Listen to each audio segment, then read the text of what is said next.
জীবন চলার পথে কখনো যদি আপনার পছন্দ মতো, আপনার দোয়া মতো কোনো কিছু পান, তাহলে অবশ্যই রবের দরবারে শুকরিয়া সিজদা করবেন।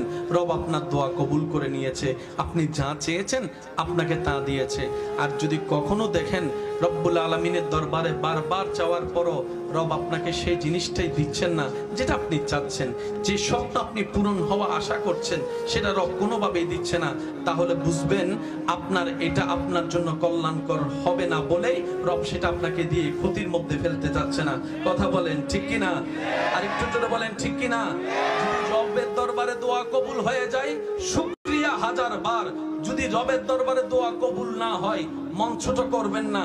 আপনি আপনার মনকে বলবেন, আমার রবের প্ল্যানিং সবচাইতে উত্তম প্ল্যানিং, আর রবের প্ল্যানিং নিয়ে প্রশ্ন করার অধিকার আমার নাই, আপনার নাই, আমাদের কারো নাই। কারণ আমার রব যখন যেটা করেন সেটা বান্দার ভালোর জন্যই করেন। বলেন না সুবহানাল্লাহ।